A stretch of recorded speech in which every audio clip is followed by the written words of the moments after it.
Good evening, ladies and gentlemen. Welcome to the Town of Woodfin Town Council meeting. This is our regular meeting, Tuesday, November 19th, 2024. We're thrilled to have you here. It's always great to see you. Before we get started, I want to point out something that perhaps I've been remiss in not pointing out. Councilmember Johanna Young has been absent for several meetings in a row. She's not here in a regular place tonight. And just want you to know, some of you do know, her daughter August is very ill and is in a Duke Medical Center awaiting a transplant. Johanna is staying with her the whole time. Johanna asked me to let you know that she's dialed in here. She can see us and hear us. She'd give anything to be here in person, but as long as she needs to be there, we'll make these meetings hybrid for her. And a message for those of you who sent cards, they're so appreciative, and keep her in your thoughts and prayers, please. So thank you. First item is approval of the agenda. I hope council members have had a chance to look at it and review it. Are there questions or items that anybody would like to discuss before we approve the agenda? Johanna, can you hear me okay? Yes. Okay, good. And just as a reminder, procedurally, since we are doing this hybrid, every vote has to be done by a roll call from the town clerk. So just bear with us. Hearing no discussion, is there a motion to approve the agenda? So moved. Is there a second? Second. All in favor say, oh no, town clerk, please call the roll. Cohen, Yes. Edgerton. Aye. Urban, Aye. Khan, Aye. Thornton, Aye. and Young. Aye. There we go. Thank you very much. Public comment is next on our agenda. Anyone is welcome to address us in a peaceful manner. You'll have 3 minutes. We certainly did. I'm sorry. Next on the agenda is to approve the consent agenda. It's been a long day. There are a number of things on the consent agenda. They were in your packet. Does anyone have any reason to want to discuss these, or is there a reason to move anything out of it? If not, is there a motion to approve the consent agenda as presented? So moved. And a second? Second. All right. Cohen. Aye. Edgerton. Aye. Urban, Aye. Khan. Aye. Thornton, Aye. and Young. Aye. Great, thank you. And before we do public comment, I do need to remind you that this having someone dial in remotely, and we've authenticated that Johanna is Johanna, it is allowed under state law. We're still under a variable state of emergency from Governor Cooper due to the storm. And this meeting is open, and it was publicized as open, so any member of the public may dial in. Is there anyone on Zoom besides the councilwoman? Okay, thank you. Now I get excited about it because it's my favorite part, called public comment. Any member of the public is welcome to address us in a civil and polite manner, which we always do. I'm going to call your name. Is there anyone that wants to speak that has not signed the list? Last call.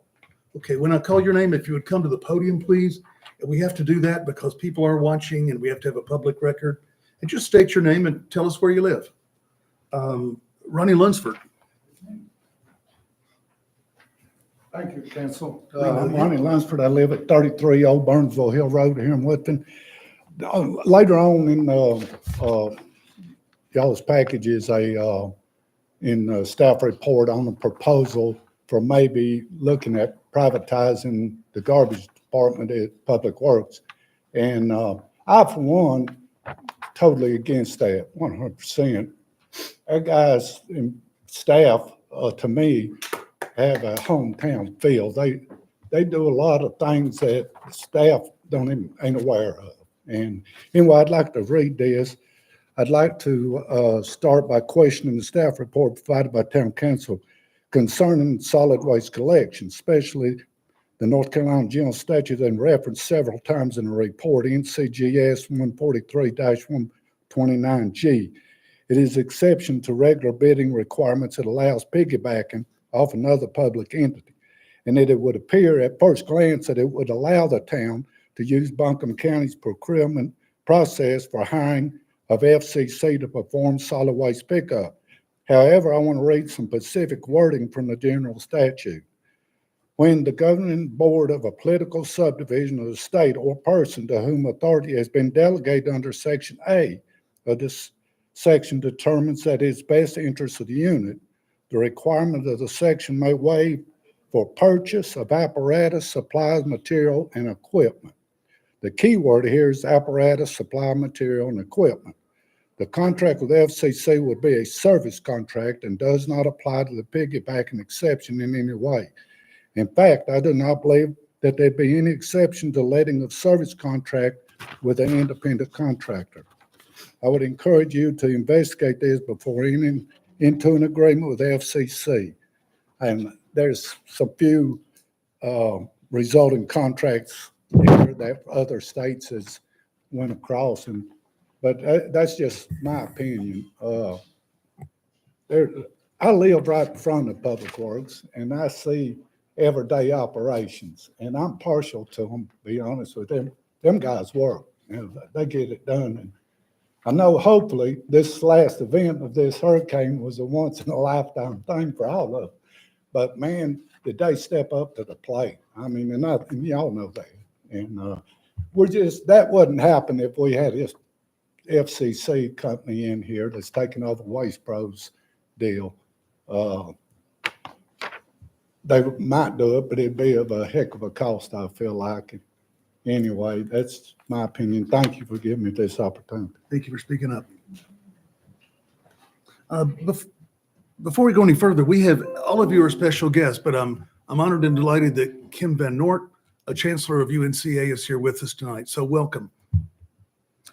Laura Westbrook, please. Thank y'all. And I'm going to piggyback off of Mr. Honeycutt's. I agree with what you said. I'm Laura Westbrook. I live on Elkdale Drive and have been here since 1960, give or take 18 years or so. I want to thank the Public Works Department, and I want to thank the Woodfin Police and the Fire Department and the Woodfin Water, even those two entities aren't under the Woodfin jurisdiction and auspices, for all the work y'all did during Hurricane Helene. It's just been wonderful. The tireless work, the love, the support that you gave us. The firefighters helped me get out of where I work on Wednesday night when all the water was coming down from Reynolds Village, and I appreciate them. They walked me out to my home. I want to thank Johnny from the Public Works for having the trash truck up here in front of the town hall. I hauled all my neighbors' trash. I almost said groceries. They were groceries. Once they were groceries in the truck many, many times, and I appreciate that. Your guys are my heroes, and I really appreciate that. The Woodfin Public Works has always been here when we needed them. If it was appliance that needed to be hauled off, it was hauled off. If brush or debris needed to be removed, we called, it was removed within 24 or 48 hours. Anything that needed to be done in that case, trash, whatever. Will the FCC go to the elderly people's home and pull out their trash cans and empty it like these guys do and the girls do? They take care of our elderly and those people who are not mobile enough to take their trash cans out to the street. I've seen it, I've witnessed it, and I appreciate it. My thing is, why tonight are we talking about the topic of contracting with FCC when I went on the FCC's website today and it says the contract has already been signed? And I quote, the town of Woodfin has contracted with the FCC Environmental Services to provide solid waste pickup recycling services. The contract includes weekly trash pickup and biweekly recycling pickup. But then in the letter from the town manager, it says we'll still have Kirby. So that's two different things. And it says that these services will begin on January the 1st of 2025. I just still have a problem with asking why the proposal is due. We're talking about a proposal, but then the website says it's been signed. Who signed it? Isn't this a little too late? Shouldn't we have been talking about this before the contract was signed? It sort of reminds me of the stormwater waste letter that came out after we got the bill. You know, things need to be done before. My question is just why? And now that you're trying to source out our solid waste management, what's the next entity in Woodfin that you're going to source out? My daddy fought against the incorporation in 1970 and 71, and I remember it vividly. He took my brother in a coat and tie, and they'd head to Raleigh, and they'd talk to the legislators and say, don't do this. And like I said, I've lived here since 1960. My daddy must have had a vision, and it really bothers me. But I want to thank the first responders and the town of Woodfin Public Works and the water department for helping us through the storm and always being here for us. Thank you. Thank you for your input. Town Attorney John Henning, Yes, sir. are you going to make a comment? Is that what's your signal? But is it worth stating now that no contract has been signed? And just for the record, no contract has been signed. Well, the FCC I- website states I understand, Lauren. Thank you for pointing that out, especially. Tracy Lunsford.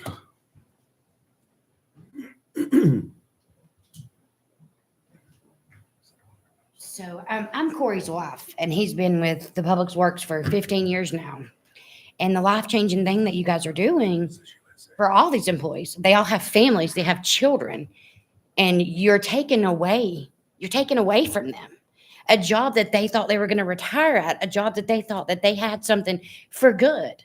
And you're getting it to a corporation, and taking away from the hometown feel, taking away from these families. 15 years that Corey's put in here, 15 years that he's worked all night long, shoveling snow, plowing snow for this town. And this is what you do. This is what you decide to do, to give it to a corporation.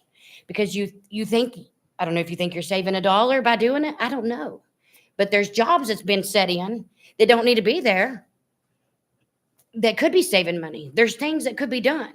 But for all the time that not just these three, but each and every employee has put in, and they don't come and go. You've got employees there for 25 years, 25 hard years. That's just seems wasted for a FCC. And I just want you to know the change that you're doing to families. We have children, and you are taken away from that. I want you to know that. So I hope when you go to bed at night, that you know the change that you've done to these employees, to their families, and to their children. Thank you.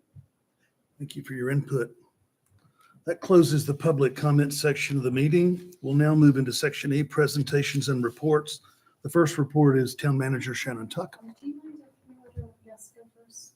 Oh, no, if, I meant to change the. no, that's A-okay. We're going to move to E2.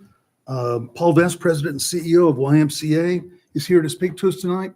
Absolutely, welcome. Get over here to your slide for you. Let me get out of that one. Dangerous when I have to come up here and there's technology.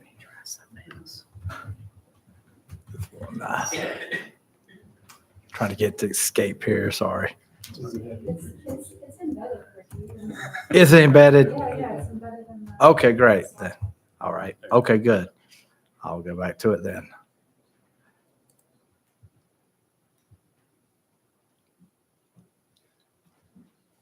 All right. How do I You forward? just arrow down or to the right. Okay. So you go back up there for you. Well, thank you. My name is Paul Vest. I'm President and CEO of the YMCA of Western North Carolina. Also a resident of Woodfin. Thank you all for your all's service and staff, the work that y'all do. I know it's been a tough couple weeks here, but thank you for everything you do. Tim Blank, and I'll have him speak here in a moment. Just wanted to come up and share a little bit about our Woodfin YMCA and what that means for us as an organization, our community. Our corporate offices are celebrating, well, the Y here in Woodfin is celebrating 15 years of service in the community there in Reynolds Village. Our association headquarters are located here, so we see about 30 to 40 staff that come here and work on behalf of the association. Our services are all over Western North Carolina, including as far east or west as our camp in Swain County and our facility down in McDowell County at Corpning. We have 7 branches, and the leadership of our association all operates here in Woodfin. Our visits in 2023 at our Little Woodfin Y, if you're familiar with it, was 153,000 people.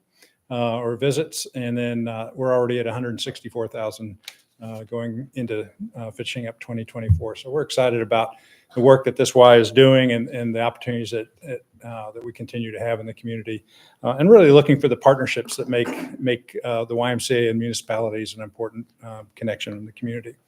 I'm going to turn over to Tim to talk about our operations. I know there were some questions about childcare. I'll introduce Tim Blanco, our COO, has become the expert in that area. I used to have a whole head of hair before we started probably 20 years ago talking about childcare and the realities that come with that. But Tim has a real handle on what that means from a public policy standpoint. So he can be a great resource to the community as y'all continue to wrestle with that. So Tim? From one bald guy to another. I don't know what that says. Just a couple additional kind of fun facts about the Woodfin Y. And for the record, as Paul said, my name is Tim Blanco. I'm the Chief Operating Officer of the Y. But the Woodfin Y down the street is the second Y, is one of two Ys in the state of North Carolina with an e-gym circuit. So if you guys have not checked that out, please do. It is some of the coolest technology and takes a lot of the stress and anxiety and all the butterflies out of working out. It tells you what to do. You scan it and it just does what you need for it. Today, right now, we have 2,580 household units or members of the Woodfin Y. And that number on the screen actually on the last slide went up. We got about 4,351 actual members of the Woodfin Y. Just under 10% of which receive financial assistance. So we have a promise at every single one of our facilities that we will not turn someone away due to an inability to pay. That's what we raise money for, to make sure that we are accessible to everybody. We looked within the town confines, and we have 8% of the households or residents of Woodfin or Y members, and about 14% of the people who who live within a 10-minute drive time belong to the Y. So we're really proud of the little Woodfin Y. Earlier this year, here's a picture of Ashley T., who's our Executive Director of Community Health. We relocated our nutrition hub into the town of Woodfin. So that is at the mill at Riverside. I'm very excited to say that that received no damage due to Helene. So we're blessed about that. But we're also one of the few organizations that are participating in North Carolina's Healthy Opportunities pilot. So in addition to supporting all the mobile markets that we do at least 20 every month in 5 counties across Western North Carolina. We also pack and deliver 150 food boxes supported by Medicaid and deliver them to households all throughout the community as well. And we're always looking for volunteers to support that. Recently, we started having our first mobile market in Woodfin. And you can see that as of the end of October, we served almost 2,000 or almost 1,890 pounds and about 450 folks at our Woodfin market. So excited to see that grow. Some of the other things that we do out of the Woodfin Y, obviously National Night Out, the Woodfin 5K. We've opened up to showers, and we have a lot of different groups that we house out at the Woodfin Y, obviously ranging from bereavement care, cancer survivorship, and a couple other things as well. One of the things that I would love to thank you guys for, as a father of 3 and a coach, I spend a lot of Saturdays at the Woodfin field space, and that has been a gift to the community. So we really thank you guys for that, and it gives us an opportunity to serve hundreds of kids playing youth sports. So we do soccer, flag football. We had a little t-ball group out there this spring. So we're very thankful for that you guys allow us to serve the youth at your field space there. The Woodfin Y, you can also see the other groups that we do. And one of the things that I wanted to request your support on moving forward is I think Helene has given us an opportunity to mobilize those members that we were talking about before. Just like a lot of folks, they come up and say, hey, how can we help? How can we help? So if you guys have specific needs, pockets of the community, we would love to be able to mobilize our membership for good. So give them an opportunity. Hey, go to our website, sign up, and we'll go and meet at whatever location and do some rehab. So maybe Shannon and I can work on that moving forward. If you guys have some needs, we would love to mobilize our Woodfin members to support this community. So that will be coming soon. And then the last slide is probably the most complicated thing that we could discuss up here. So childcare, pre-COVID, pre-Helene, we did not, and pre-Medicaid expansion, we did not have, it was a fragile ecosystem. We did not have ample slots. Wait lists are a common thing, specifically for early childhood. We have been asked by community after community for us to come in and operate. Most recently, it was in Madison County, where their county commission said, hey, if we built the building, would you guys come in and operate it? And we had to very politely say, no, we cannot. And then it does come back to the legislature when we advocate for increases to voucher payments, or to increase the wage subsidy, or not to increase, but to sustain the wage subsidy that they began during COVID to entice childcare workers back into the workforce. That right now is set to sunset on December 31st. So this week, the legislature is looking at that. They're also looking at a number of of other things. So as an individual or as a municipality, reaching out to our legislators and saying, hey, look, we support that. What we are asking the legislature for is essentially a 6-month extension of the wage subsidy that's set to expire at the end of the year, so that we can find a solution that not only works for urban communities, but also for rural ones. And that's one of the biggest challenges that we're experiencing right now. Another add-on benefit to that is when we expanded Medicaid, we did not have, much like childcare, we did not have an adequate amount of providers, childcare providers or medical providers. So with Medicaid expansion, we've expanded healthcare access to 3 million people. And the legislature right now is realizing that a component to getting a healthcare workforce that you need to support and sustain Medicaid expansion is ample childcare to support the kids of healthcare workers. So it's kind of a chicken and an egg as we move forward, and the longer we take, it compounds, and that's unfortunately where we're at right now. So another request for the town of Woodfin is just to reach out to the legislature and say, hey, look, we support the gift of time so that heads can come together and find workable solutions, especially out here in our 18 westernmost counties, where unfortunately, components like TriShare that have worked in other states, and TriShare is essentially where the parents, the local government, the state government, some governing body, and an employer all have a share in the cost of providing childcare. When you don't have large anchor employers, i.e., in rural environments, the TriShare model just does not work. So we've got to find another solution that will work out there. Yes, sir. TRICARE, is that what's meant by the extend the wage stabilization funding? Are you going to explain? So that's what sunsets on 12/31 right now. Give us a couple of bullets of detail of Yeah. what that represents. Yeah, so the wage subsidy, if you guys will go back a couple years in the height of the pandemic, that is when, in my opinion, the first time in my career that childcare was viewed as infrastructure. So we worked with partners. We worked with Blue Ridge Assembly. We worked with Luther Ridge, and we spun up emergency childcare. And for a little bit, we were in the very awkward position of being the arbiter of who had access to childcare. So if you were a police officer, if you were a firefighter, if you worked in the emergency room, you were in. What got real awkward was places like Givens Estates calling us and saying, hey, look, can we get access? That's when we tapped out. We said, hey, look, we're going to take care of the kids. Buncombe County Emergency Management, you get to decide who is a first responder nowadays. But then it came to, our staff were afraid of getting sick. So essentially what the legislature did to entice childcare workers to come back was they used ARPA money to give every childcare worker in North Carolina roughly a $2 an hour raise. And that was how we got our workforce back. It was last year ahead of it was last year ahead of the short session that Senator Pro Tem said it's real hard to give somebody a $2 an hour wage and take that back.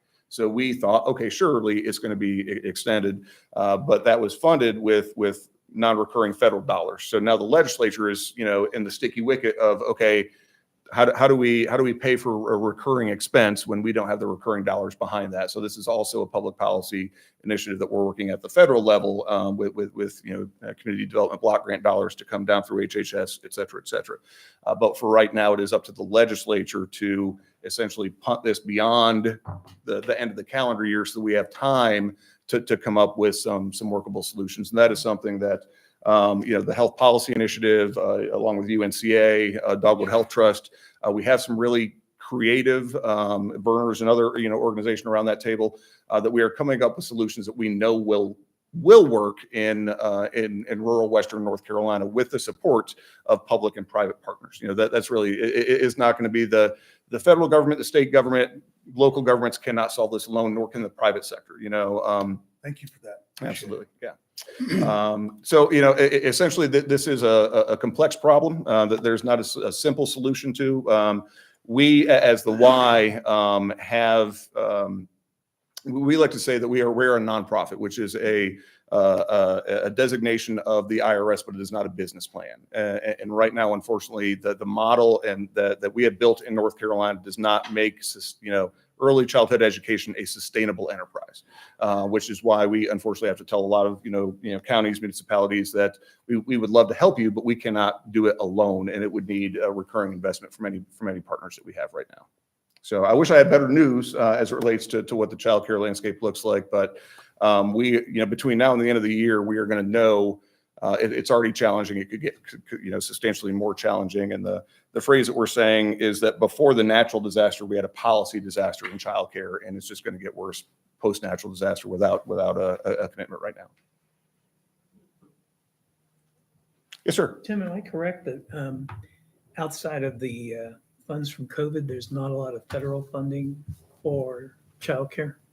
There is federal funding for childcare, North Carolina, and it requires a match from the state, and North Carolina has matched it at the lowest required amount historically.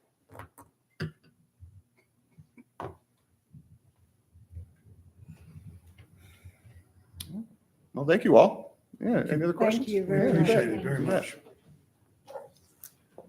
Okay, Shannon.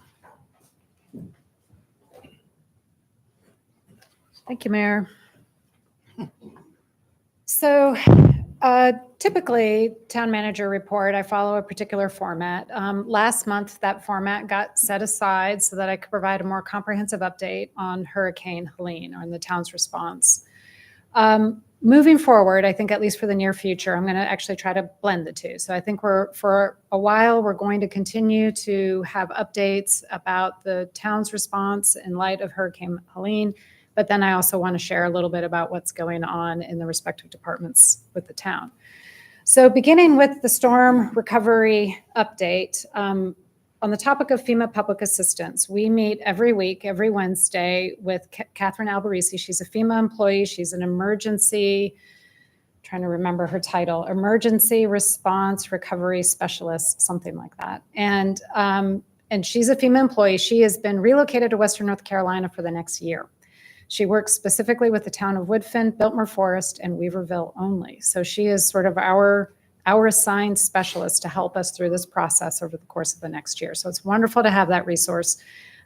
Catherine always attends the meetings. Sometimes she brings other partners from FEMA, depending on what's being discussed at the time. Last week, we had a presentation about emergency assistance loans that are available to municipalities. So it just, we get new information every week, and it's been a really positive experience. I mentioned previously we have 6 different public assistance applications for the town of Woodfin. 4 of them are related to town infrastructure and facilities. The other 2 are debris removal and our emergency response. And so those are different categories, 6 in total, but 4 really only related to facilities and infrastructure. For the facilities and infrastructure, we have to go through the process of documenting all of the damage and then submitting that to FEMA. We have now completed the damage inventory for stormwater and roads. Those are 2 of our 4 applications. And those have been submitted. FEMA is going to help us upload them into the portal, and then that will trigger the next step, which will be a site inspection, I believe, or in the case of stormwater and roads, multiple site inspections. The damage inventory for Silverline Park is a little bit more involved. We need a little more time. We hope to submit that next week. So that's on track as well. Riverside Park has proven to be a little bit more complicated. We initially started it as one public assistance project. It may stay that way. Conversation last week discussed possibly splitting it into 2 separate public assistance projects. And that's because, as council knows, we have 2 separate pieces to Riverside Park. We have Riverside Park Expansion, which is the portion of the park that was under construction and under contract when the storm came. And then we have Riverside Park Improvement, which is existing Riverside Park, which was not under contract. And was just an existing passive recreation park that experienced a lot of damage as a result of the storm. Part of the reason we're interested in splitting them is the conversations about the two pieces are very different. So we're talking with FEMA about Riverside Park expansion in terms of the construction project. If we were to pick this project back up, we're going to incur new costs as a result of the storm. We're going to have to repair damage to the cofferdam. We're going to have to remobilize the construction crews. We're going to have to resurvey some of the riverbank and some other parts of the park. And there was another piece that now I'm blanking on, but so there's additional work. Oh, I'm sorry. We may have to design or adjust the design of the wave, the whitewater wave, Taylor's wave. The post-storm conditions are showing water elevations that are higher than pre-storm. So we're about running approximately 5 inches higher now post-storm. We don't understand all of the reasons for that. We think it may have at least something to do with the fact that MSD's hydroelectric dam just downriver of our site is not operating, and that it may be causing some backing up of the water. But it's hard to know for sure. Certainly, the whole river and its geomorphology has been adjusted as a result of the storm. So we need to wait to see MSD bring their plant back online in order to kind of understand what the new normal is for the French Broad River. And whatever that is, then that may have to cause us to go back to the drawing board, or not. We're not going back to the drawing board, but we're going back to adjust the design of the wave, probably raising it slightly. So we're going to have to pause on that. And so that's kind of the reason. The Riverside Park Expansion Public Assistance Project is about the impacts to that construction project. The Riverside Park Improvement discussion is just about restoring the passive recreation elements of that park, similar to Silverline. It's just an existing park that was damaged. We inventory the damage, we submit it to FEMA, and then we figure out how to proceed.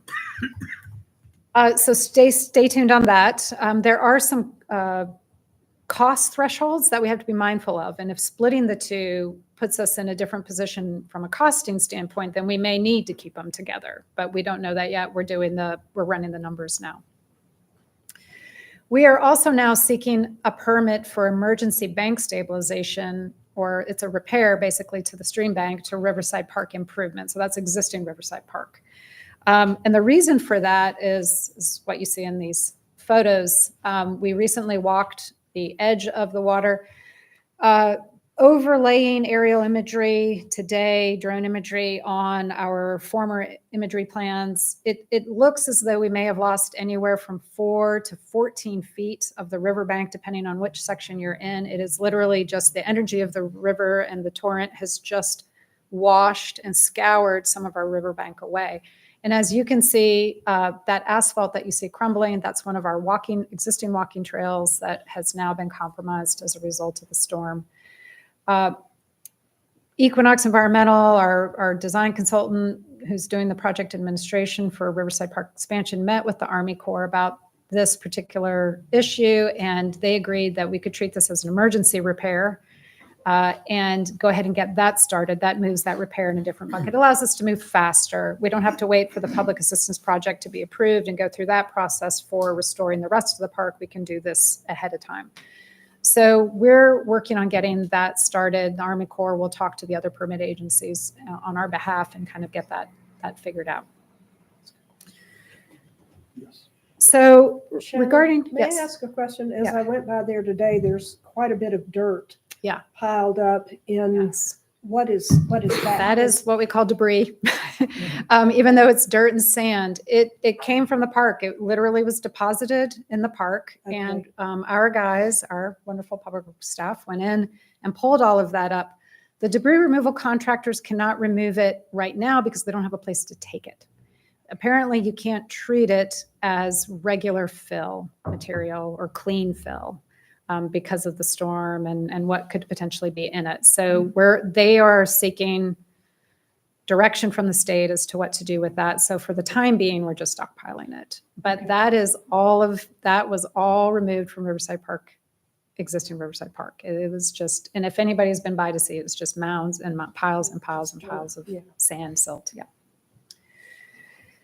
So speaking of Riverside Park, the construction project for Riverside Park expansion, of course, we had to put Taylor's Wave, construction of Taylor's Wave on hold. That was what we were working on when the storm arrived. We had just gotten Cofferdam completed. We had it dewatered when the storm came. We were really nervous about the Cofferdam because that was quite a lot of work, quite a lot of material that went in the river to create that. It survived remarkably well. Our contractor estimates that maybe it's 10% damage that'll have to be restored. It's just a couple days worth of work, he said. He was really pleased to see how it survived.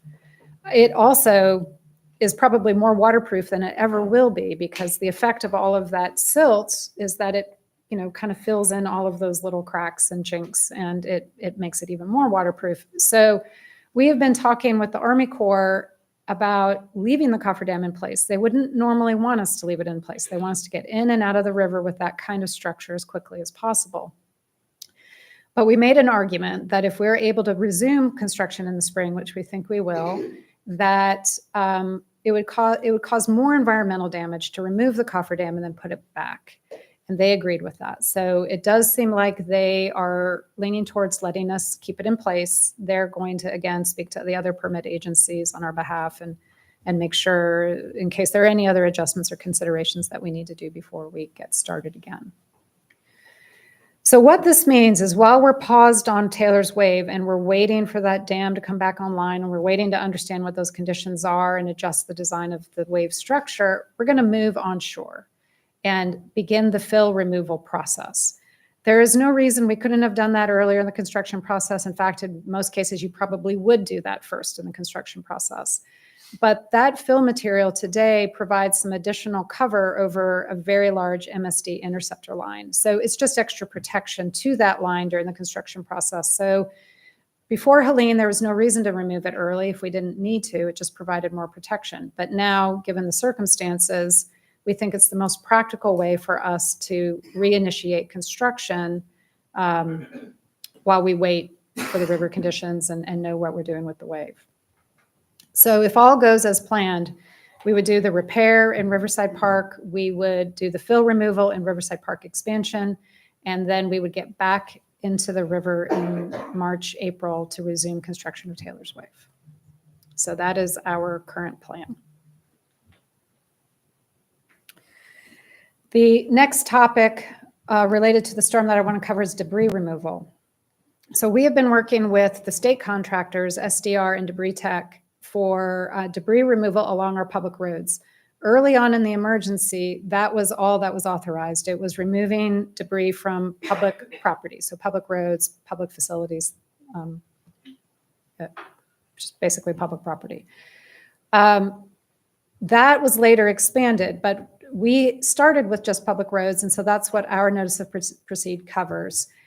SDR and Debris Tech have completed the first pass. The contract includes 3 passes through all of the roads in the town. They've completed or very nearly completed the first pass and getting ready to plan the second pass. While that work is going on, we are waiting for feedback from the state and FEMA regarding debris removal from waterways. We know that most waterways, creeks and streams are going to be covered under private property debris removal because those little streams and creeks cross private property. It's usually people's parcels or their commercial property or their home, but it's on private property. The one big exception to that is the French Broad River. That is a navigable water, a jurisdictional water of the state.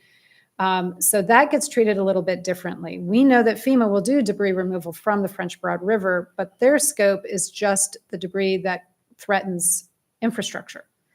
So the debris that's around bridges, dams, big culverts, things of that nature, that's what they would be removing debris from, anything that threatens any of those kinds of facility or structures. There is a conversation going on, as I understand it, and I'm not the most in the know, but there's a conversation going on at the state level with FEMA and the federal partners about what happens to the rest of the river. Normally, FEMA would remove the debris around the critical infrastructure. A partner of the state, like NRCS or similar or division, would handle cleanup along the rest of the river. From what I understand, the state is concerned that they don't have the resources, the manpower to do that expansive of a project, and they're seeking support from FEMA to do some of that work. So we're waiting to learn if it's going to be one agency, two agencies, when's it's going to happen sooner, is it going to happen later? We don't know yet. In the meantime, we're speaking to some of our local nonprofits who do regular river cleanups about doing, but they're more modest in their resources, and so it's certainly not going to cover all of the French Broad River. But we might get some volunteer work to get some of that cleaned up. Private property debris removal was not originally included, as I mentioned. It did get approved as an exception later, so we are now moving forward with private property debris removal. Folks may have received or seen an announcement from the county today, I think it went out today, that announced that they're starting the private property debris removal intake process. That does not apply to Woodfin. So I just want to make that super clear. The county's initiative does not apply to Woodfin. County is using the Army Corps of Engineers and their subcontractor was an organization called Ashbrit. They're working with a different group. Woodfin, Weaverville, Biltmore Forest, Town of Marshall, other counties are all using the state contract, SDR and Debris Tech. The right of entry intake process is the same. We're communicating with each other. If somebody goes to one of the county facilities and they're from the town of Woodfin, they're gonna the folks at the county intake centers are gonna know where to refer them, where to send them, and how to communicate with us that there's somebody there who's gonna come and visit us now. We're gonna establish our own intake centers probably the week after Thanksgiving is what we've been discussing with SDR and Debris Tech. All of the municipalities will do that. We will all have our own intake center at a convenient location in town. For us, it'll be here at Town Hall. And again, that will probably get kicked off sometime after Thanksgiving. The reason that intake process is so important for private property is that we have to execute certain documents, certain approvals. The private property owner has to give the contractor permission to enter their property to remove the debris, and they have to waive any liability. So that's a process that Debris Tech is very familiar with. They're prepared to do it. We're using the same documents that the county and the city of Asheville are using, so everything should be consistent. But they're going to handle that for us and probably pick up right after Thanksgiving. What I want to communicate when it comes to private parcels, so individual property, the guideline from FEMA is that debris can be removed from private property when it threatens public safety, when it threatens infrastructure or property. So if a tree is leaning over a house or a parking area or a playground or anything like that, or if trees can roll, down a slope into a road, those qualify and would be removed. If you just have a tree that's in the middle of one tree or two trees in the middle of your backyard and it's flat and it's not threatening anything, that would not qualify. So that has raised a lot of concern amongst the local governments because we know that excessive downed vegetated material increases our risk for wildfires, particularly in steep slope areas. And so this is something of a concern. We've been trying to talk with FEMA and others about maybe adding, expanding what would qualify in order to help mitigate this risk. So far, they're open and they're listening to us, but so far they've held firm on their position and have suggested that we may be able to address some of that through hazard mitigation funding or other funding that may come later after the recovery process. So there's still a lot to be figured out there. The last thing I want to mention under private property is the private parcels, the private roads. These will now also be collected, any debris along private roads, but they only get one pass, unlike public roads. So we don't want to rush into it. We want to make sure we communicate properly with our residents, with those who live on private roads, and with the HOAs that manage, larger communities, in order to get those right of entry documents executed, to get all of that figured out, because we don't want to send our contractors out and then find out that there's a bunch of people who didn't know about it and didn't get collected because they didn't know. So we're not rushing into that, but we do, and we will have a communication plan to try to get the word out for those folks. But it will come. And then lastly, the good news of the storm recovery is the boil water advisory has been lifted for both Asheville and Woodfin. That came yesterday. It was a surprise. It was a very happy surprise. And I'm already drinking tap water. It's wonderful. I never thought I'd be so happy to drink tap water, but I am.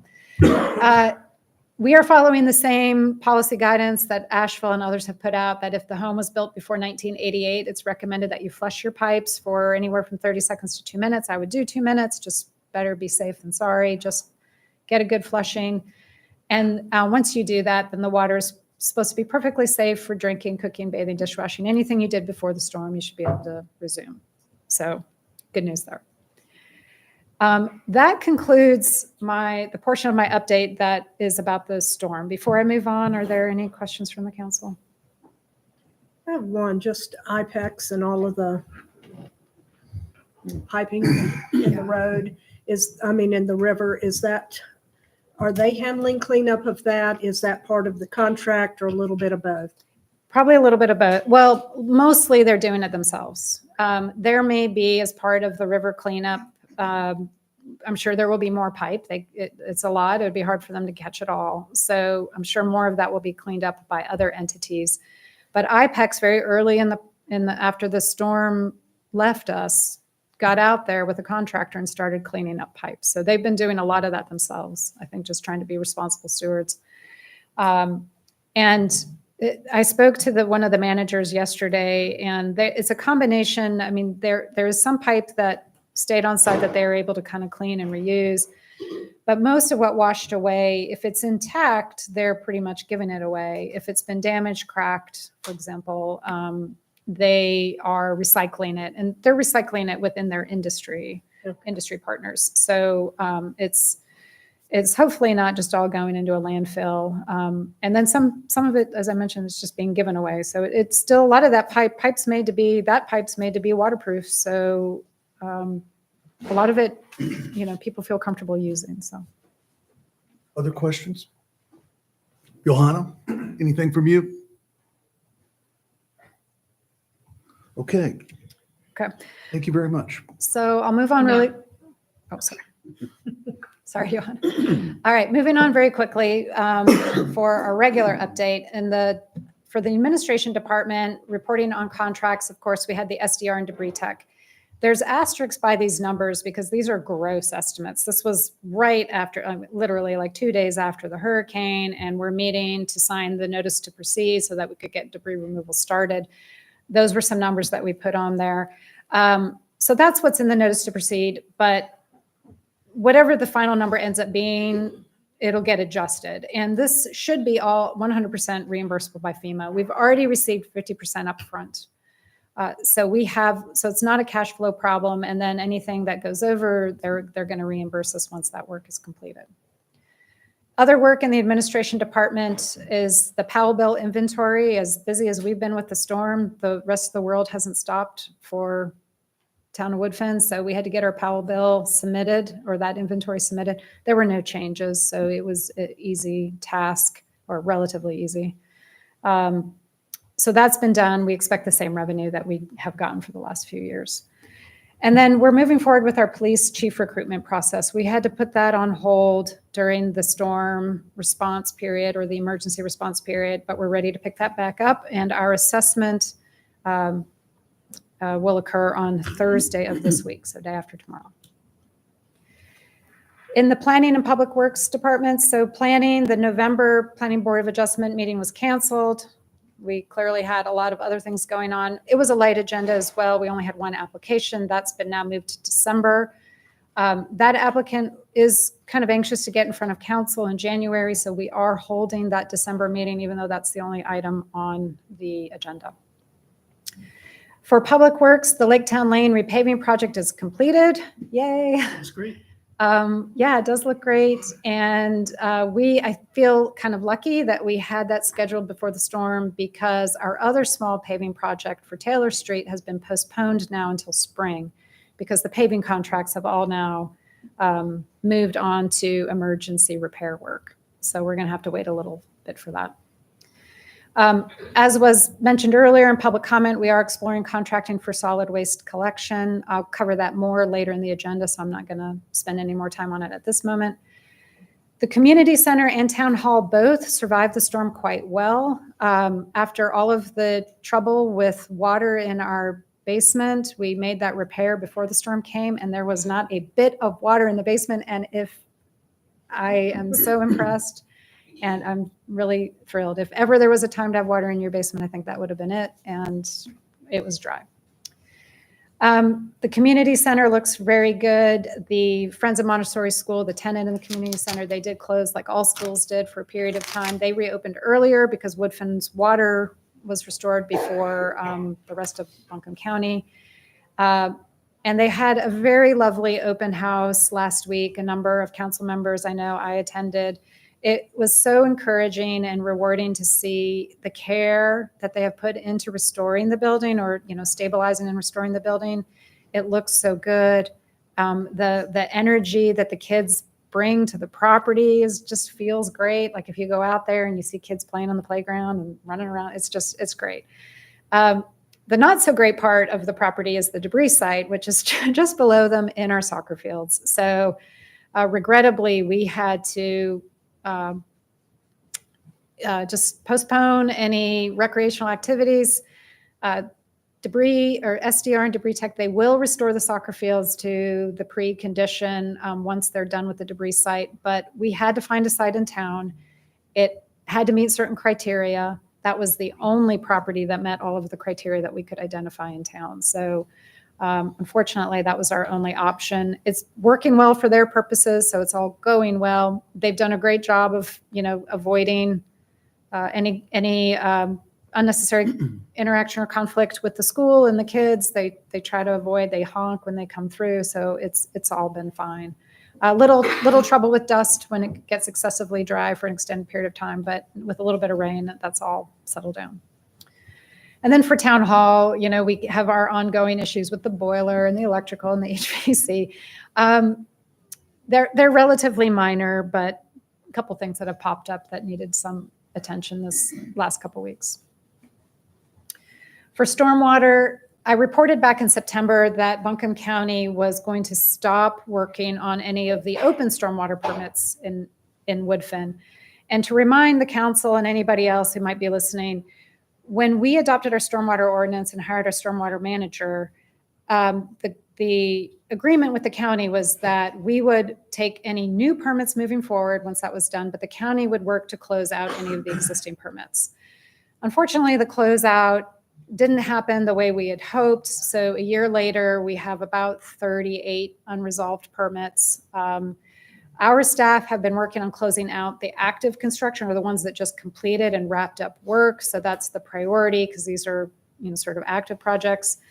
And we'll move on. Once those are completed, they'll move on to those other permits that weren't closed out for whatever reason. Documents didn't get recorded, or things just didn't get finalized. I should emphasize that just because it didn't get closed out doesn't mean that it didn't get completed. So it just means that the process wasn't completed for whatever reason. So we'll take those on a case-by-case basis and figure those out. The stormwater infrastructure RFQ that we were posting has now been put on hold pending storm-related repairs. I mentioned earlier that one of our public assistance projects is for stormwater, and that's stormwater infrastructure. So we're going to go and make those repairs, and in some cases, we'll be able to upsize some of those culverts and hopefully reduce the scope of work for that infrastructure RFQ. So that's on hold for now. Regarding parks, we got the announcement from Buncombe County that the passive recreation grants are going to be put on hold until summer of 2025. That was to be expected. It was initially a little concerning. Council members may recall, we were not formally awarded a grant, but we were recommended by the Passive Recreation Subcommittee an award of almost $2.2 million to complete Riverside Park improvement. So, of course, we're reshuffling our construction plans. So this new schedule may work out well for us. It may work, but we may be in a position ready to move forward before they are.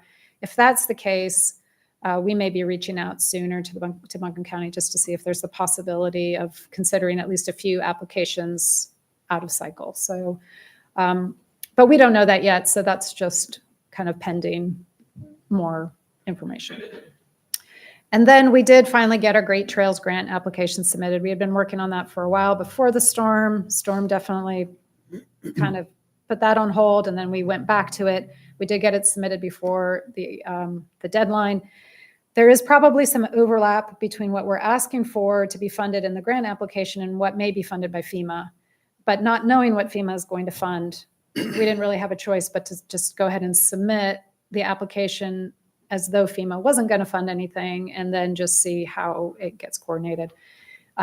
We're confident that we can adjust that application later should it be received favorably. Yes, sir. Shannon, does the application mention this particular? It does. Yeah. Yeah. And then finally, for our police department, as I mentioned, our police chief assessment process is this Thursday, November 21st. We have 4 candidates. They're all from North Carolina. We did not plan that. That was not intentional. We had candidates. We had a lot of candidates, and it was wonderful to see so many applications come in, and they were from all over the country. It just so happens, we did have more candidates from North Carolina than any other state, and it just so happens our 4 top all came from North Carolina. We also are planning a candidate meet and greet on Thursday at 5 p.m. So if any members of our public would like to join us, they're more than welcome to come and meet our candidates. It's just an informal social gathering. Light refreshments will be provided. We would just like folks in our community to have the opportunity to meet who we're talking to. Yes, sir. Shannon, the flyer that went around that you sent around to people mentions 5:15. Is it 5:15 or 5:30? It's 5:15. I mean, we should be wrapping up at 5, but so some of the candidates may be out the door by 5. Some might be a little after 5. So it's just going to be a mingle. So I think people can kind of float in and out as they see fit. We did receive new body cameras. I reported on that back in September that we were ordering these. We did a whole scale replacement, so it's nice to have that new equipment. We are also upgrading the DVR in Town Hall, replacing the DVR in our property and evidence rooms, and adding cameras to the small conference room, which also doubles as our police interview room. So technology upgrades. We did also hire a new patrol officer, so that reduces our vacancies in the patrol division down to 2. So we're making progress. We do have one vacancy, one detective position that's also vacant. We don't want to move forward with filling that until we get at least one more patrol officer hired. So, and then I will turn it over to Captain Ammons. He's going to cover this last item.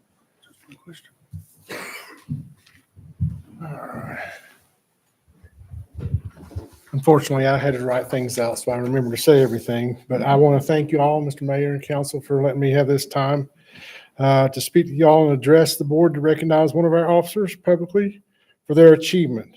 It's not often that we have the opportunity to honor an officer for this type of award. This award is the Achievement Advanced Law Enforcement Certificate. This award is considered a true achievement and shows the dedication that a particular officer has put into honing their craft. The professional certificate program recognizes the level of competency the officer serving is awarded by the North Carolina Criminal Justice Education and Training Standards Commission. There's many different ways of getting to this point and getting this certificate, but in this particular situation, this officer's criteria was met by first receiving a bachelor's degree and master's degree from the University of Georgia. Next, he accumulated enough continuing education, commission-approved law enforcement training after he started working in law enforcement. And finally, he has at least 4 hours credible experience as a full-time sworn law enforcement officer. I just want to read you the letter that the North Carolina Commission sent to us.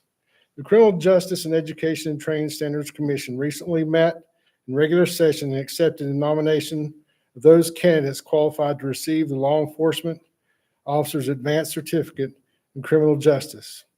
After examination of your credentials, the Commission unanimously approves issuance of this advanced certificate to you. Congratulations on this great achievement. The Advanced Certificate Award provides recognition for the competence and the achievement of eligible officers across the state. This award recognizes substantive professional experience, many hours of additional training, and often higher level of formal education. To meet these requirements is a feat worthy of commendation. Your dedication to your chosen profession is evident in the fact that you have one of the very few that selected for this award. This officer has been an asset to our department and is a leader to our department. If you would join me in congratulating one of our most recent recipients, the North Carolina Advanced Law Enforcement Certificate, the Woodfin Police Department, Sergeant Andrew Arthur.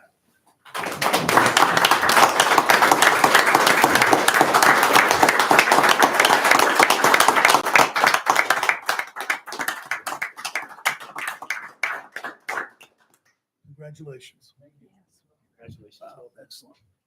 So that concludes the town manager update. If there aren't any other questions, we'll move on. Okay. Thank you. All right, Ken, Councilmember Khan, you're up.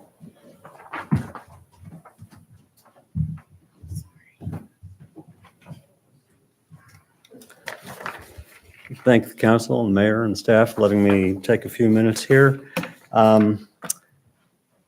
You may not all know, we have a retreat coming up as town council, and this is where we set our priorities for the year and adjust policies or think about it. And it's helpful because the town staff works very closely based on what priorities we set. Obviously, this is a really important retreat. A lot has happened, and we're talking about climatological things that we haven't dealt with. I want to tip my hat to everybody who's volunteered, working long hours, getting things done, helping people. Everybody in this room has probably contributed their share. So a lot is still going on with recovery, and to talk about the longer term recovery and what I'm trying to for us members of the town council, the mayor, and the retreat. So we have the best possible portion of that retreat. I should mention, I know that Shannon and council members Cohn and Irvin are working on planning the retreat agenda, I think. So hopefully my timing is good and you haven't already set things in concrete. Okay. Look at that. So I'm starting this with the notion, our main function here is to keep residents of Woodfin safe, happy, and feeling like this is a great place to call home. I don't think that's a hard reach. That is what we're here to do. That's why I think we all ran or elected to serve. My objectives today, keeping that in mind, and I'm going to go through, this is the part where I tell you what I'm going to tell you, and then I will tell you what I'm going to tell you. I want us to start thinking as council members, mayor, and staff, Woodfin, in our process of doing what we can to make the residents safe and happy and feeling like this is their home. I believe we have a chance to also become a model, set examples for other communities. I'm going to use the term demonstration projects, but you could probably think of other things. That's one thing I want to ask of you today, to start thinking about that. And I'll say more in a moment. I want you to start thinking about applying a resiliency lens to everything we do. And I'll say more about that. And I want to include some of the thinking in our retreat planning. So you're going to see those things echoed in a couple of seconds. Again, we're trying to do things for Woodfin that make sense for Woodfin, but show us as leaders. How do we successfully live with the river and everything else that goes along with it? I'm going to mention that I have hard copies of, thank you, Betsy, for this. David Huff of the Carolina Mountain Club and a conservation photographer wrote an excellent op-ed in the Citizen Times this week. I liked it so much. I printed it out. I have hard copies for everybody. If I had half an hour, I would hammer every point in his thing in this, but I don't, so I'm not going to. But I encourage you to read it. It's stuff, all stuff we should think about. So I'm going to invite you to take a little walk into the future with me. If we think of Woodfin as a safe, happy place to call home, I'm looking forward into the future. And these are the kinds of headlines that I want to see sometime. So I know this is a bit fanciful, particularly we don't go this way usually in this kind of meeting, but I'm going to do it anyway because I think it's worth thinking about. The New York Times, July 10th, 2030. The headline is Small Town Smarts, Woodfin punches above its weight. The subhead, North Carolina town pioneers a new path for mountain and river towns in the midst of our volatile climate. If you like that one, you'll like this one too. A little earlier in 2029, Charlotte Observer notices that climate resilience by the French Broad River, Woodfin in the Blue Ridge Mountains provides its citizens with a safe, happy home while preserving their beautiful environment. And this one goes out a little bit, and I'm not going to touch on what it gets into, but this vocabulary should be part of your vocabulary because it's here. In Woodfin, disaster collectivism turns the tide from Fast Company, September of 2028. Mountain and river town Woodfin, North Carolina resists the pressures of post-Helene disaster capitalism by harnessing local businesses, environmental activism, and citizens' independent spirit. These are all headlines I would love to see. I don't know if I'll live long enough, and I certainly won't be in office at that point. But this is the kind of future I personally imagine for our town. So why am I doing this now other than the fact that we have a retreat in about 10 weeks? I think right now there is a hunger for solutions. A lot of people have taken a beating. A lot of things, a lot of damage has been done. A lot of lives have been upended. There's a hunger for solutions right now and find ways to have less of this in the future. I think there's going to be money, regardless of change of administration or other external things. I think there's going to be money for the kinds of solutions that we're seeking. These are going to take the form of external grants, government funding, resources, opportunities to collaborate with partners, both local and regional and maybe national. And I think that those things are going to happen for communities that want to show the way. We're not going to have to work for that. We're going to have to find those opportunities. But I think Woodfin is actually in a great place to do that. First and foremost, we have a river. We have probably the most river waterfront in the county, I think, even maybe Asheville. And the French Broad, sorry. Right. But it's there, and that creates an opportunity. I think it's going to flow to towns and communities that are able to articulate a coherent vision for what the town can do. And by the way, I want to make sure everything I'm saying is put through the filter of this has to be good for the residents of town. I'm not trying to I'm not suggesting we reinvent things. What we're trying to do is make it better given what we're facing. And I think communities and towns that can demonstrate a competence to execute are also going to attract this kind of attention and this kind of sharing. And I think everything we've done from the get-go in terms of funding and implementation of the Wave and the River Greenway project, despite the setbacks posed by Helene, I think they make us look good as a competent source of things. And when we have to be willing to work for it, or it's not going to come. Nothing is going to come our way by itself. I know some people on the we're already on commissions, we're already in meetings and boards. So it's already going on, but I think the agenda we set in 2025 at the beginning of that is going to inform what we do for the rest of the decade and beyond. And I think as Shannon, I love this phrase because it's concise. We have to be willing to look beyond our own leadership horizons and think of it. I call it cathedral mindset. It's going to be, a lot of these things will take time, but we have to think for the long term. I mentioned earlier the climate resilience lens that I think we should look at. I am stealing this quite blatantly from the Buncombe County Comprehensive Plan. They use an equity lens on all of their things. Every development that's proposed goes through a set of questions that have to do with the equity topic. For us, I think it has to be resilience. And just to make us all on the same page, thank you, dictionary.com, the capacity to withstand or recover quickly from difficulties. It's really that simple. There are nuances, but that's really what we're looking for. And I think everything we do should be seen through this lens going forward. And I'm proposing that we talk about that at retreat.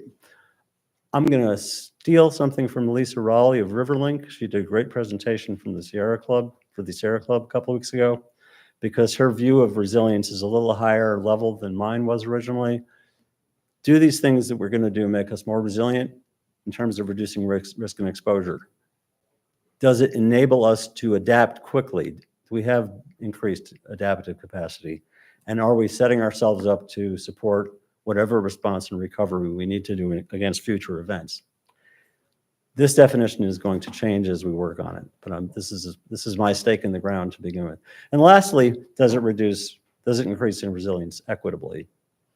Those people who are either economically less advantaged or housing less advantaged, this has got to be considered for everybody in town. So what I'm asking for is that we get some of this on the retreat agenda in the form of work groups or work individuals to bring some topics a little further along, so when we get to retreat, we all understand whatever topics we decide on, and I'll get to that in a second. We all understand them a little better, so when we are deciding on what priorities make sense for Woodfin, we're a little smarter than we are today. And I would like the resilience lens concept to get some form of approval. And I don't know that I'm asking for a motion today.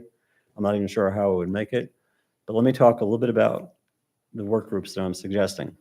Here's a couple of examples, and this could be just one of them. It could be me, it could be Eric, it could be Betsy. Any of us can take a topic that draws our interest or which we have particular expertise and do a little work on it, do a little bit of homework, so that when we get to retreat, you're able to make us all a little smarter on that topic. I'm very aware that there's a lot of things going on at the county level and the state level and in neighboring towns and discussions. What we are going to be asked, I think, to do is to figure out which things uniquely Woodfin can tackle that have to do with Woodfin specifically. I suspect we're going to have somebody who has to take on the role of looking at everything that's going on around us so that we know we're not stepping on our each other's toes or duplicating work. So my timeline on this, my suggested timeline, here we are in November. I would love to form work groups, and I will volunteer to take the lead in saying, here are the potential work groups. Tell me what I'm missing, tell me what we don't need, and who wants to sign up for what, to do a little homework, so that by our December meeting, you have 3 or 4 bullet points that we can share amongst each other. And by January, maybe it's 10 bullet points, or maybe we've eliminated some of the topics, but by the time we get to retreat, that part of the retreat goes well and is really effective for what we're trying to do. And with that, I'm done. I'm open to questions. Thank you for bearing with me throughout this. And if there are no questions, I can step down. Or if there are questions, comments, Council, let me have them. Joanna, are you here with us? Questions? Oh, I should also thank Johanna and Betsy and Eric and Shannon, who all were kind enough to give me some feedback as we developed this.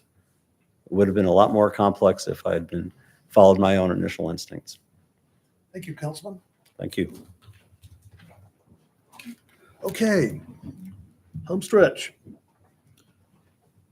We're going to have a discussion about the concept of potentially outsourcing part of our core business. Shanna's going to lead that discussion to begin with. Thank you, Mayor. Before I get started, I want to emphasize, for those who are interested in this topic, no decisions have been made. This is only a discussion. As part of my job with the town of Woodfin, I have a fiduciary responsibility to identify potential cost savings for the town that gets passed on to our taxpayers. And it's also very important that we understand where we are with solid waste collection in the town.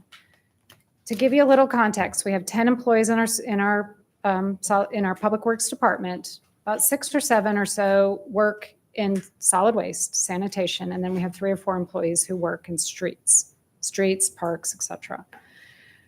Over the last several years, employees not assigned to sanitation have gravitated over in order to help address the demand and the increased growth that we've been experiencing in town. So we have fewer and fewer staff resources available for parks, stormwater, and streets work. It's not that they don't do work in those areas, they do, but not at the level that we would normally see for a town of our size. This has also caused us to have to contract out some work. We have hired outside entities to do mowing. In the past, we've had snow removal services. I think those are the main ones. So we're approaching a critical decision point. I would estimate we have maybe a year or so before we cannot keep up with demand if we continue to grow at the rate we have. The storm may have bought us a little bit of time. We may have a little bit of time. There may be a little less pressure now, but I have no doubt in my mind that we're going to be back in that position before long. So we're at a point where we have to decide, are we going to expand the department, which means not just adding staff, it means adding a truck, one of the big trucks that we currently bought, and those are very expensive trucks. We also have in our current capital budget a smaller truck that we would use for our backdoor collection and some of our steeper, smaller road collection. So we have those capital costs as well as ongoing staff costs. So that's one option. Another option is to seek some other alternative. The only practical alternative for a service such as this is to look at contracting that service out. Buncombe County, just coincidentally, Buncombe County went through an extensive RFP process earlier this year. They decided not to renew their contract with Waste Pro, and we're seeking another contractor. And they, through that process, chose FCC Environmental Services. That contract was signed in May. That's the contract that was signed, not the town of Woodfin. Buncombe County signed a contract in May, and that service begins January 1st. North Carolina General Statutes 143, 129G does provide an option to bypass the RFP process for certain types of contracts. And Councilmember Lunsford is correct. It does not apply to service contracts, which this is. And that was something I did not recognize when I wrote the staff report originally. Recognized that later, not in time to change it. So that is a deviation from the staff report that I want to clarify. But I think the philosophy behind this, the intent behind this is still very sound, which is if your county has gone through this extensive process to select the lowest responsive bidder, and if that's FCC, there's no need for us or any other municipality to go through the exact same process to have the same outcome. So that's why that exception exists in the statutes. But when it comes to service contracts, we are bound, and the statutes aren't very specific on anything related to service contracts, but our contract and procurement policy that the town adopted encourages a competitive bid process, an RFP process, but it does allow for an exception. So you can waive that, and you can enter into, a contract with an FCC or somebody similar. And again, the same philosophy behind, bypassing the RFP process for other kinds of contracts, could be applied to service contracts as well. So our preliminary financial analysis shows. Let me just expand a little bit Okay. on what you said about the statute. I think if we had a discussion about whether or not you had to do any bidding work before you could piggyback on the county's RFP process for FCC, and I told you no, it's not because there's an exception to the statute requiring you generally to bid out a service contract. There is no such requirement. And so just as a matter of state law, there are circumstances very limited. It's basically if you have federal funding, there are services that you have to bid out. As a matter of state law, if you're funding this with your local revenues, you're not going to be subject to any North Carolina law that says you must bid out this service contract. That's just generally not the case for any kind of service, let alone for solid waste collection that has 4 or 5 different references in different sections of the North Carolina statutes that allow local governments to, they specifically say contract, you could either run it yourself, you can grant a franchise, you can grant a license, you can contract with a private entity. There's any number of ways to do it, and there's very little constraint on how you get there. So I think that Buncombe County, as I understand it, and if there are any former Buncombe County attorneys in the room, we could check with them, but I think that they engaged in their RFP process as a matter of just open government, good government. This is a large contract. Let's be real clear that we are encouraging competitive bidding here for such a large service that we're having done. It's not because any of it was required to be subject to some particular bid process. I think they did it to demonstrate open government, transparency in what they were doing. And the fact that we can join into that for the same service in Woodfin is a convenience of the fact that, and as Shannon said, in terms of the legality of it, they have found the lowest responsible bidder who they thought could also provide the service in the best manner for county residents. So there's, in those terms, I just want to make it clear, there's not some loophole that this is done through. While you're already talking, we've lost the video stream. I think our notice can still be heard, and so I don't know if we were able to continue, given that we could still be heard but not seen. Statute says that we have to provide the location. It does not really deal with what happens if you Lose your YouTube lose feed. it. Yeah. We've not completely, the audio is still going. So Councilmember Young is on via Teams, I understand. She's still. So she's engaged. On it, but she's, Yeah. she said she heard the call to take. Just to clarify, the emergency rules of procedure that we're operating under do say that if you're going to have a remote meeting where any members are joining by electronic means, then you have to provide the location that somebody who's also remote could tune in and experience the meeting. It does not really address what happens if you lose some part of that, but I would say that it's adequate that they can hear us.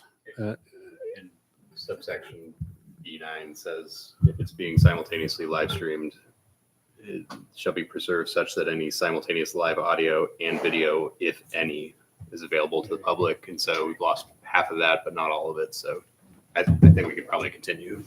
And Thank you, sir. Let's continue. And the video is just bullet points, which I will be verbally covering every single bullet point. So, so I don't think anybody not seeing the video is going to miss anything. Okay. So, and just to follow up on a couple of things that John has mentioned. So yes, there is no requirement that we have to go through this competitive bid process. However, our contract and procurement policy does encourage competitive bidding. But I go back to, do we need to do that if the county's already done it and we sort of know what the outcome would be?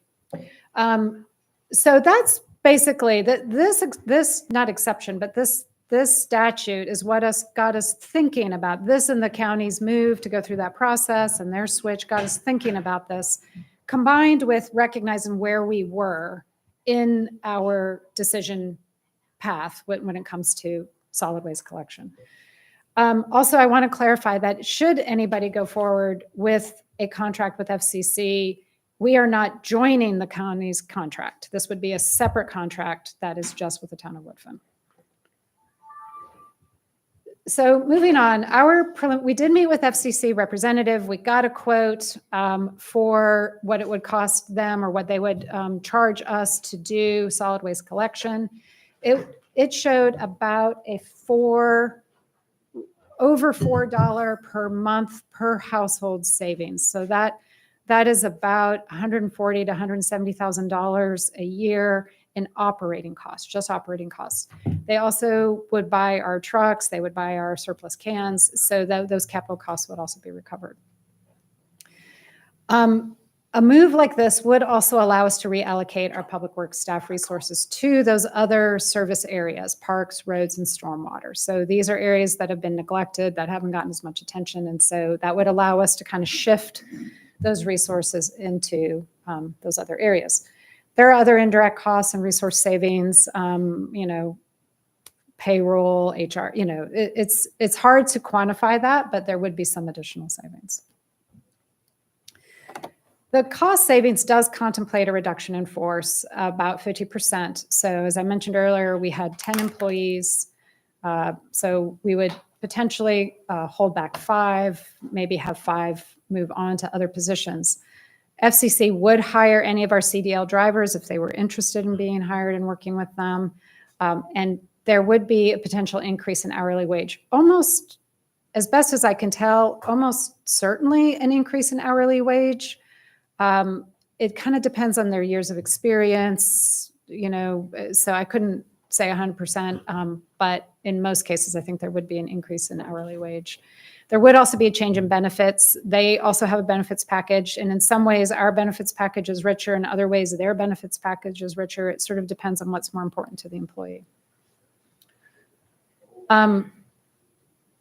I should also mention that the cost savings is based on our current staffing. So if this would also allow us to avoid hiring additional staff. So if we were to go down this path a year from now, the cost savings would potentially be even higher. Wait, So- say that sentence again. So the cost savings that I estimated is based on our current staffing levels. If we decide not to contract out for solid waste, we would have to hire more staff and buy a new truck. That would increase our costs. So if we did the same move, but a year from now or 2 years from now, the savings would be even greater. Yes, ma'am. Going back to the benefits part of your presentation, could we get some more detail on the benefits? And because you were saying that in some cases the benefits are better with FCC, and in other cases they're better with Waste Pro. Would the employee get to choose, or Not Waste Pro, it's the town versus. the town? Yeah. I'm sorry. Yeah. No, the employee doesn't choose. Like if they're with the town, they get the town's benefits. If they're with FCC, they get FCC's benefits. Okay. It is So at way. some point we have to have that detail. Yes, yeah. And we are already, we've kind of done a preliminary comparison, but there's a more detailed comparison. It's a little bit hard. They're not exactly apples to apples. So I couldn't say exactly how they match up to each other, but we can do more analysis and get a better sense of that. Okay, thank you. And we need more information from them. We don't have all of their benefit information, so. I'm pretty May I ask a skeptical of question? that. Oh, Go ahead. we've got Hang on. one question pending. Johanna, Eric, Go ahead. Eric, and then Johanna. No, go ahead, Johanna. We can hear you. Johanna, then Eric. Johanna? Okay, if the positions transfer over, are those positions guaranteed? Like, is there job security for those employees that went over? Because my concern is if they do it to sweeten the deal and then they decide 2 years down the road, they're just going to kick them to the curb, and because they've had to offer them too much financially and in benefits. Well, when I say that it would potentially include an increase in hourly wage, that's because that is their hiring range. So that's their published hiring range, which Yeah, but my concern is their job secure? Is their job secure? it's like any job anywhere. You probably have the same level. No job anywhere is entirely secure. Hold on, let me interject. Johanna, it's Jim, the mayor. The proposition on the table tonight is only whether we authorize staff, probably with the involvement of council members, in investigating this further. There's not the proposition on the table, do we outsource this tomorrow? So Right. please keep that in mind. Thank you for saying that. I do understand that, but that's important to me. You're correct, Councilman. So Shannon, my question was going to be like the statement that the benefits are comparable seems impossible to me just at first blush. Oh, I don't mean to say they're comparable. I'm saying that there's a change in benefits. And in some areas, their benefits appear to be better than ours. And in other areas, ours appear to be better. So it kind of depends. So an 8% match to your 401k is a very rich benefit that the town offers that FCC does not offer. They offer a 401k match, just not as high as ours. But if you contribute minimally to your 401k, that benefit has lower value. A better medical plan or more short-term disability, that might have more value for employees in certain kinds of positions. I can't answer whether that does or not. I'm just saying it's just something that has to be weighed. The reason I'm asking is because my understanding is in addition to the 8% 401k, there's what's our local contribution to Elders at this point, 14%. So there's a potential for a 22% increase above the stated salary value for our employees if they are taking advantage of those benefits, and they have to with the pension. So if you're talking about at least 20, or at least the potentiality for 22% above their nominal salary with the town, it's going to be wildly better benefits with the town. Yeah, I mean, definitely the pension is a good system. And, but I will say I've had some conversations with certain staff, not necessarily our public works staff, but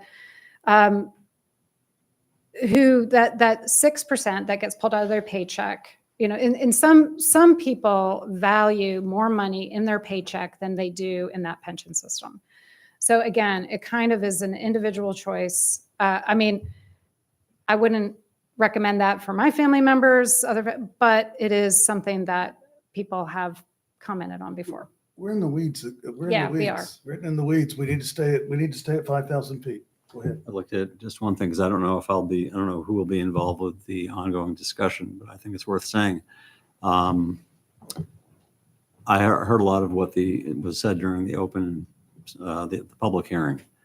And one of the perils of corporatization tends to be a much stricter overview of metrics, performance.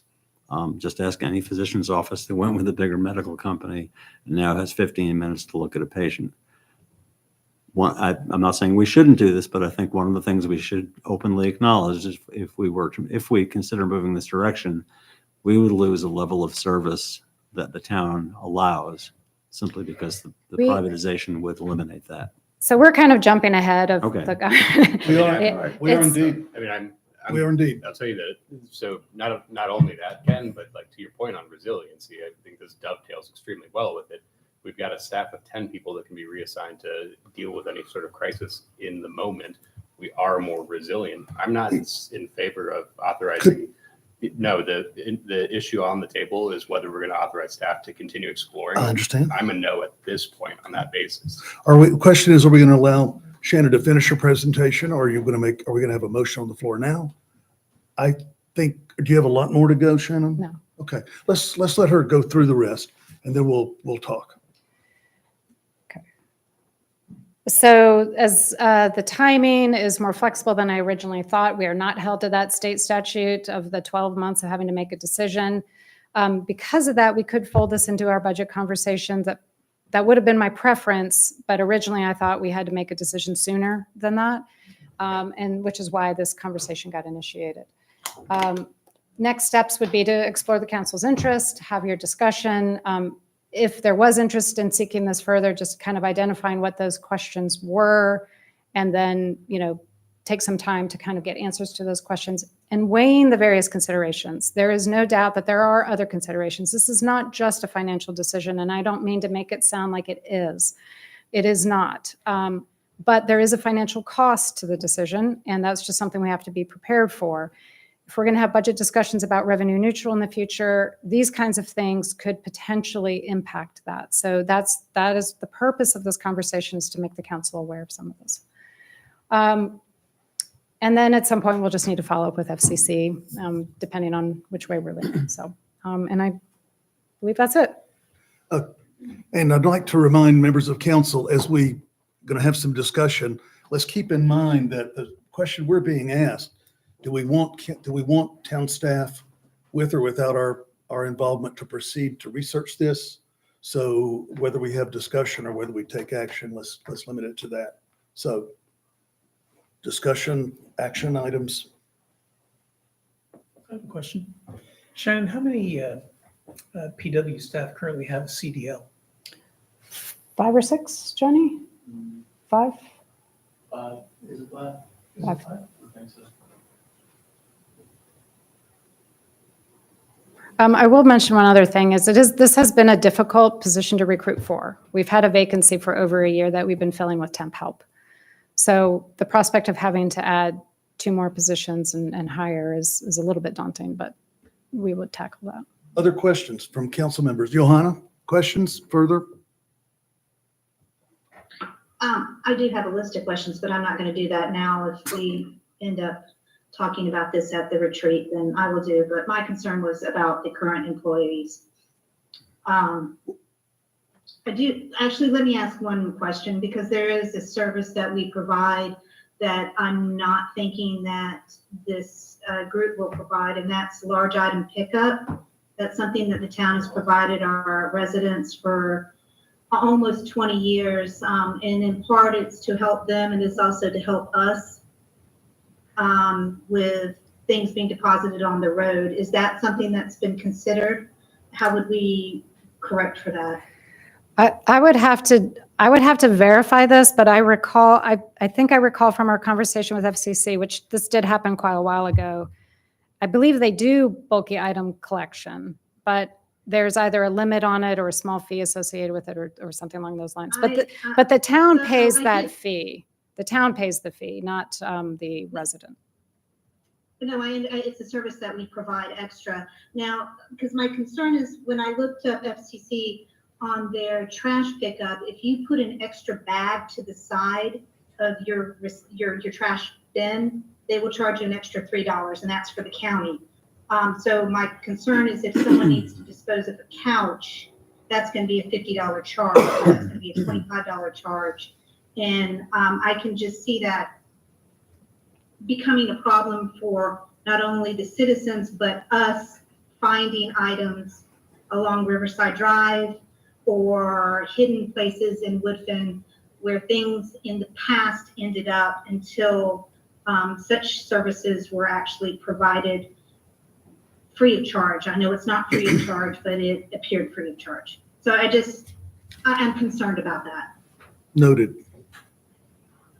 I think at this point, I'd have to ask the question, what's the pleasure of the council in your interest in having staff with or without our involvement pursuing this as a topic? I have one more question. Go ahead. Go ahead. I'd like, your name again is? Laura Westbrook. I'd like to invite you to share with council and town manager where on the FCC website you saw that. I've got a picture of it. I'd love you to share with us. I just did a quick look and I can't obviously find it. just a Yeah, quick look, Okay. but I can't. I am find it. shocked that they would say that. I can show it to you. Okay, let's do that and let's confirm whether it's related to the county or Woodfin. It says the town of Woodfin, North Carolina. Okay, well, that's, So either way, I think what Shannon said about it being her fiduciary duty to bring this to us is 100% true, and we absolutely needed to look at it. We would have been making a mistake not to consider it, at least. If we're doing a cost benefit analysis, the stated potential savings are not in the ballpark of what I would consider to be sufficient to make this change. So I would not support directing staff to do further research on this. There'd have to be something wildly off in the initial calculation about the cost. all right, let me That pull. does say, by the way, it's not on their website, it's a Q&A.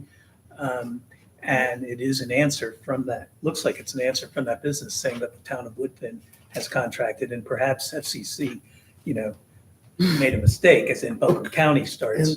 And okay, let me continue to poll council. Johanna, do you want to go next? What's your pleasure on this topic of moving forward with it? My pleasure is no. Thornton, Councilmember Thornton, No. Councilmember Khan, No. Councilmember Irvin, No, Councilmember Cohen. At this time, no. For now, that's your direction. All right, that sounds good. Thank you. Thank you. Thank you for healthy discussion tonight. Town attorney, will we be going into executive session? And if so, why, please? Yes, sir, briefly, and it's for the reason set out in GS 143-18.11A3 to consult with your attorney, which is me, to preserve the attorney-client privilege. I think it'll be relatively brief and no action is anticipated after, except adjournment. Is there a motion to go into executive session? so moved. Second. Please call the roll. Cohen, Aye. Edgerton, Aye. Irvin, Aye. Hahn, Aye. and Thornton, Aye. and Young. Aye. Before the council, we actually break, I want to take a moment here to introduce Mr. Michael Frew, who is joining our firm after 20 years as the Buncombe County attorney. He has graciously decided to join us and add his wisdom and years of experience in getting yelled at and things thrown at him at the county level, and now he's going to help me spread it out onto the more municipal. That's not you. It's We can start So, doing it if you don't. delighted to have him have him joined us, and he's here tonight just to meet everybody who he hasn't already met.